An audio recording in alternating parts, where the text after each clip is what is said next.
You're locked in to the hottest station on the planet. Resistance is futile. The revolution has begun.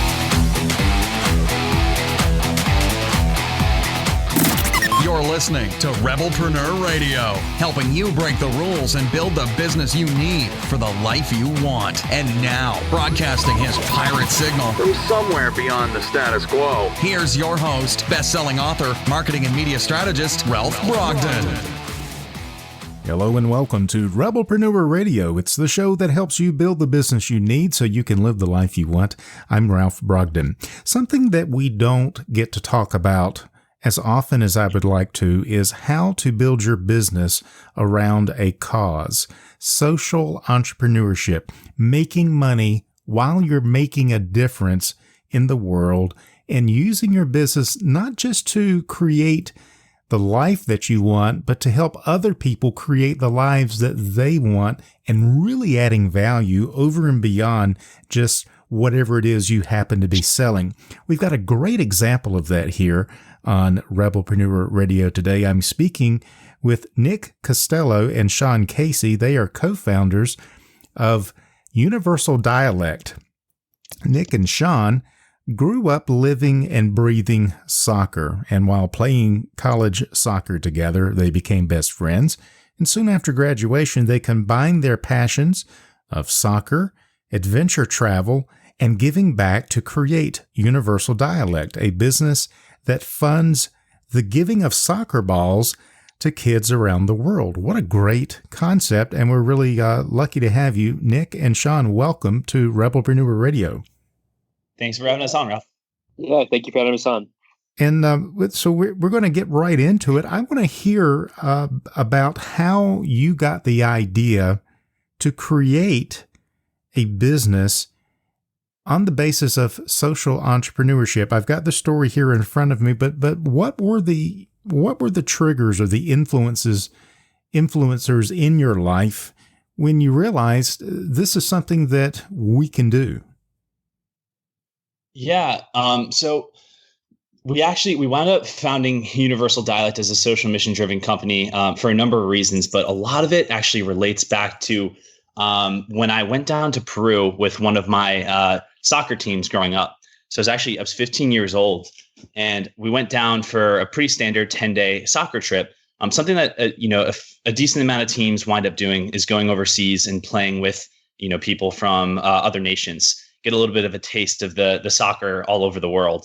But when we went down there, we quickly realized that it wasn't like playing in the States. We played against teams from all over, within Lima, on the outskirts of the city as well. And on our last day of the trip, we wound up playing against a team, on a dirt pitch. The goals had no nets, and a lot of the kids that we were playing against actually had ripped up jerseys. It was still such an amazing experience, and they welcomed us into their community. But afterwards, we were all boarding the bus to drive back to Lima to stay in a hotel, pretty much getting ready to fly back to the United States. When one of my teammates actually took his soccer ball, and realizing that these kids really didn't have much equipment at all, he left the bus and gave a soccer ball away to, one of the kids that we played against. It was that moment actually where the rest of our bus got up and we gave away a lot of our gear. And it was this magical moment where we realized that, we're going to fly back to the United States. We have probably 5 or 6 soccer balls, sitting in our garages. But these kids didn't really have anything. And to be able to do that and make an impact through soccer just felt amazing to us. So as time went on, just thinking back to this moment, really we started to think about, all right, well, how can we make an impact through soccer, through this game that we love? Sean and I both grew up playing the game. And once we connected and spoke about this issue, we realized that we had to do something about it. Very cool. And I can relate to that somewhat. Not that I'm an athlete or a soccer player, but I have been to Central America and saw the poverty and the kids playing in the neighborhood and out there amongst the what little possessions that they had. And one thing I noticed wherever I went is that there was always some kind of a pickup game of soccer with or without nets, just wherever they were, with a little rubber ball or whatever they could find. But it seemed like a universal thing that brought people together. You didn't have a lot of expensive equipment, but you did need the basics, and that would be some kind of a soccer ball. Yeah, and that's actually something that we realized as well. Sean and I, both had the privilege of traveling around, and what we realized, especially in the developing world, is that anywhere you go, you'll find people that are itching to play pickup soccer. So luckily, because we were pretty familiar with the game, we could hop onto a football pitch and connect with anybody through the game. It's this universal language of sorts where even if you're not speaking the same verbal language, you connect through the language of the game. It's the body language and even just the smiles. So it was really at that moment then through our travels where we realized that, this is really a thing that's going on all over the world, and we could do something about it. So we decided to build a sustainable business that funds the giving of soccer balls to kids around the world.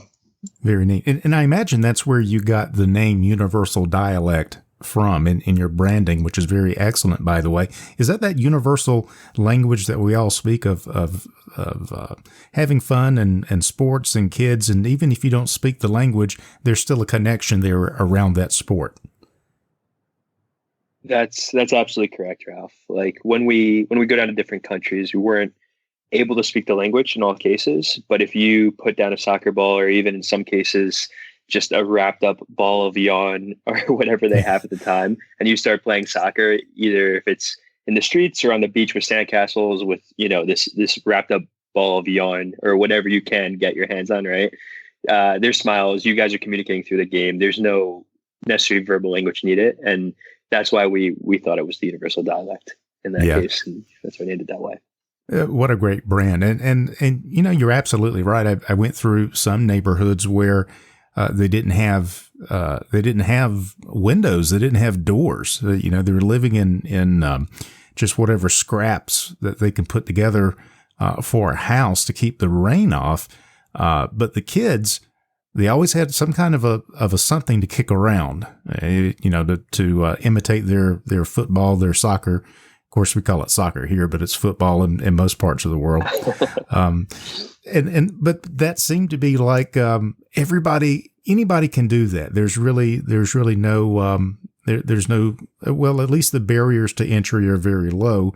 But it does help to have a nice soccer ball. So you guys put together this business that gives back. Speak to me about the business side of it. What kind of a business did you create to support this social mission? Yeah, that's a good question, Ralph. So on our end, we kind of view it as two different ways. At the base of what we are, we're an adventure company. So Universal Dialect is an adventure company. We target the soccer community in the U.S. That's who our community, that's who our tribe is. And we aim to make the most versatile products in terms of our business and what we sell to our end user, because we noticed that when we play the game here, there is the dry fits of the world, the really technical clothing, and then there's more streetwear that you wear out, but there's no in the middle, or it's hard to really merge that gap. So we try to design clothing that the soccer community would love. They can play soccer with it, play pickup with it, but also go out in it. So that's the problem we try to solve from a product standpoint. And then in terms of the adventure, our whole brand is built around going out and grabbing life. Now, grabbing life for someone in the US is a little bit different than someone abroad. Like you mentioned, someone in Central America, they don't even have a soccer ball. So our mission is to give them a soccer ball so they can play the game they love. Here, you can afford the soccer ball, but sometimes you get a little, swamped at work, life gets in the way, and even though you kind of have the means in terms of the money to go out and afford these things, like a soccer ball, let's say, right? You don't end up going out and meeting up with friends or playing pickup, etc. So our brand's built around getting out there, having daily adventures locally, and then giving adventures abroad. So in Central America, giving that soccer ball so that those kids abroad can have an adventure over there. Excellent. So your product line is like adventure tees, beanies, caps, gear, that sort of thing. Yep, that's correct. Yeah, we went through about a year-long process of designing the clothing. So And Nick could even speak to this more because he was really integral in this design process. But from sourcing the fabric to testing it with ourselves multiple times and our friends, to making sure the fit was right and the clothing was up to par, because you want it really like a top class product if we're going to launch.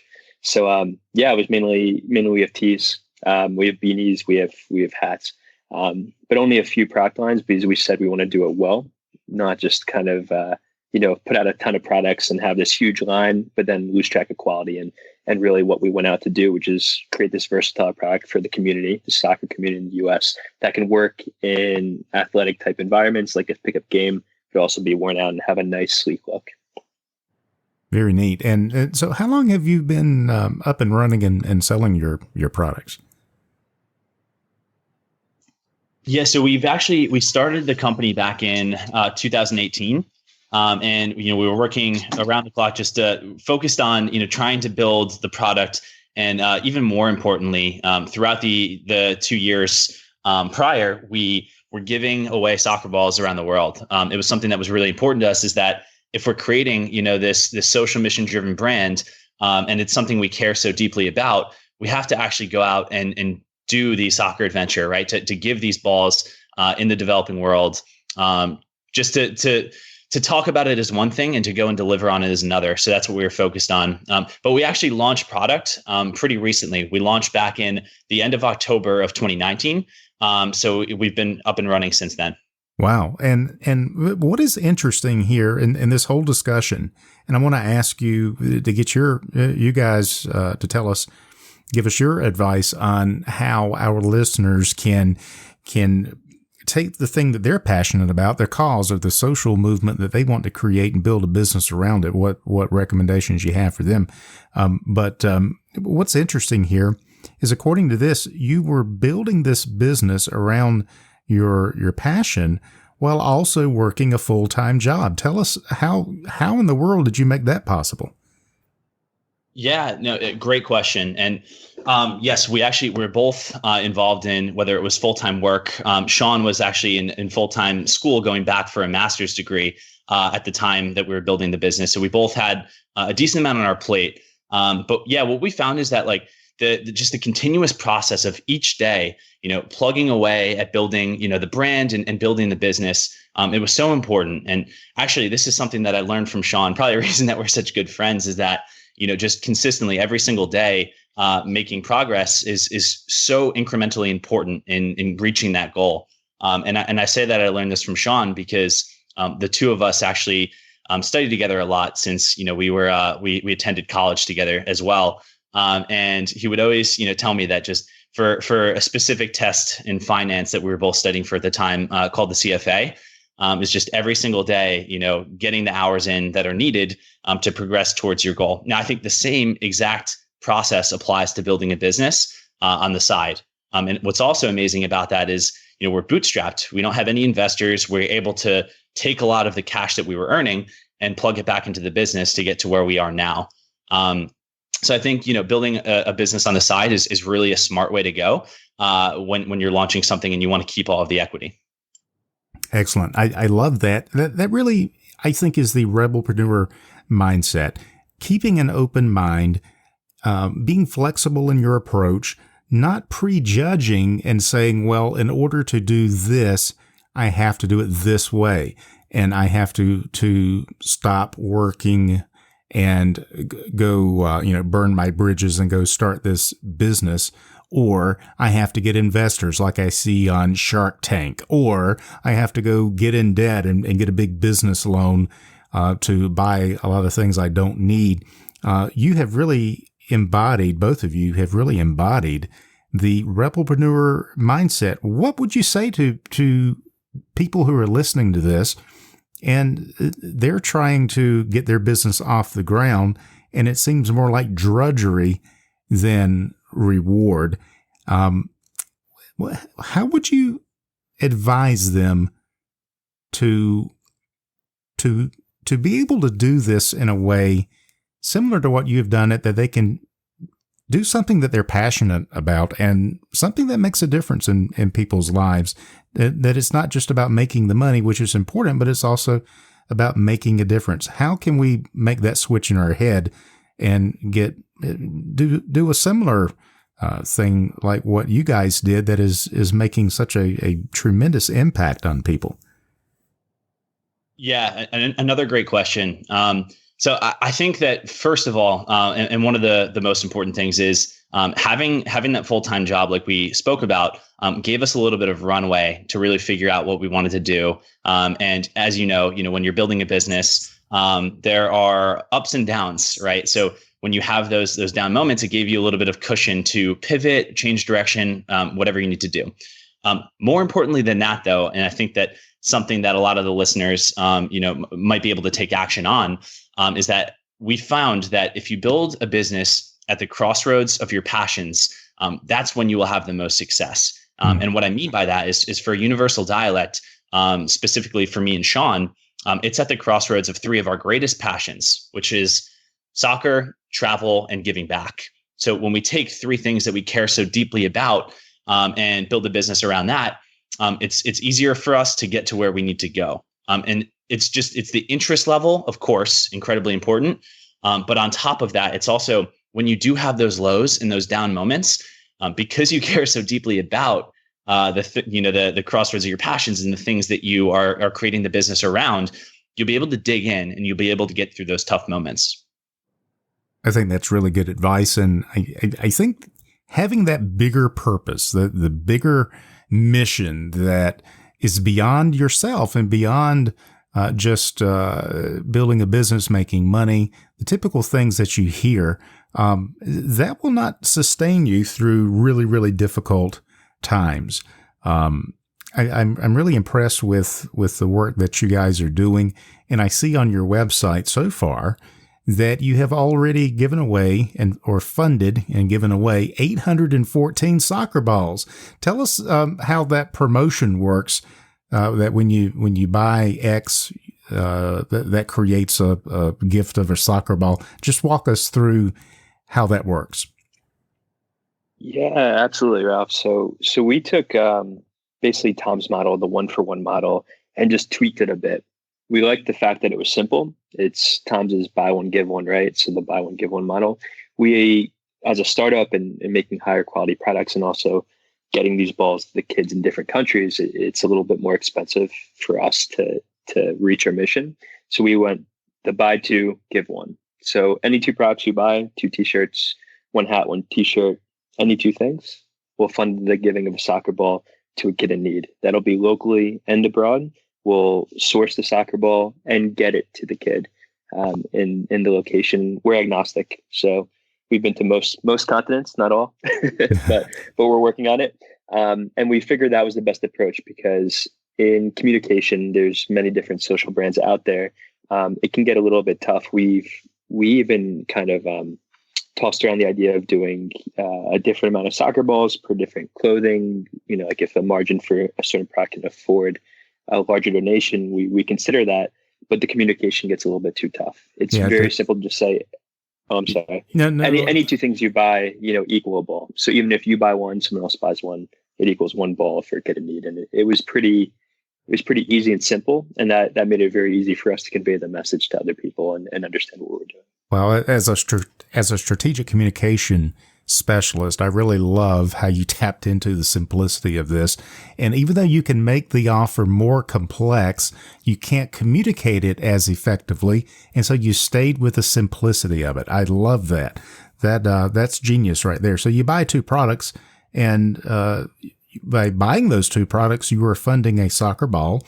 And I guess you get to go and deliver at least some of those in person because that's what you like to do. You like to travel, the adventure and all of that. And that is giving you the option to do that. Yeah, absolutely, Ralph. And we do a mix. We would love to be on every single trip, but as we scale, it's going to become harder and harder for us to just give out the amount of balls on these trips. But it's funny because our first main trip was actually back to Peru. So the story that Nick talked about in the beginning, we went back to Peru and gave out balls there, which was pretty special. And yeah, we've been to Tanzania is another big spot that we've been to, helped out a few schools over that way. And then besides that, what we'll work through, or how we give out soccer balls, is we'll work through different nonprofits, ones that we vet and ones that we can verify that the balls are actually getting to the kids in need. We pretty much verify that with different visuals, so like video content that they'll send back to us of the kids using the balls and where it ends up being located. And we found that pretty helpful because we can pretty much seed them with 1 to 5 balls, let's say, on the first go around. If they provide us with the content that shows that the balls are getting to the kids in need, we can obviously up that ante as we have more balls to give. So we do it in 2 main ways. There's a third way at times where we work with like local, also basic nonprofits and organizations to give out balls too, just because we feel there is still a need in the US. It's smaller than in other countries and not as stated, but we feel it is important to give locally too. So that's how we target either go on trips, work through nonprofits, or work through organizations locally to give out the soccer balls, with the key being the kids have to get the balls at the end. Yeah. Very nice. And so another couple of things, just from a strategic standpoint, you didn't reinvent the wheel in terms of you found somebody that was doing something similar to what you wanted to do, and you repurposed that for your offer. So Tom's is buy one, get one, or buy one pair of shoes, we send a pair of shoes. Yours is very similar, but it is customized to your business and your passion. So kudos to you for keeping it simple and actually taking action on that. You have a great concept here. What are you working on right now? What's the next steps here for Universal Dialect? We can't wait. So this is a big one. It's probably a little bit of poor timing in terms of what's going on in the world, but we could not be more happy to announce that we partnered with Explorers Passage, which is basically a company that runs adventures around the world to some of the most really craziest places like Antarctica, Kilimanjaro, etc., to host a trip with them to Costa Rica next year. So what we found is that these giving trips are incredibly special to us. And a lot of the people who support us will say are true 100 fans, let's say. Also love the idea of, giving back. And when you're there on one of these giving trips, there's nothing that beats it, Ralph. Like there's this experience that you have, you connect with the kids, you see exactly like how excited they are when they get this soccer ball, the difference that you make, and it makes you just more excited, gives you more energy, more vigor to do more. So we figured that we should bring people on a trip with us.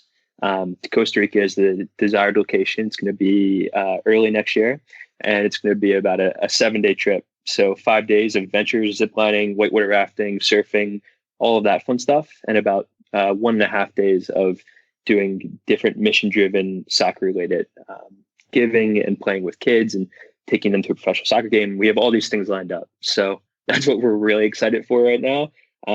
I guess maybe good timing because flights are really cheap, right? So look on the bright side of everything. but I think that has to take the cake right now. Yeah. That's our first big trip we're bringing people on. Very exciting. So again, a great example of taking the things that you're passionate about, building a business around not just providing for yourself, but for creating social good, supporting social causes around the world. And so I encourage our listeners, see what these guys are doing and then ask yourself, how can I take my business to that level where it's not just about me, but it is about other people and giving back and supporting causes that are really making a difference in the world.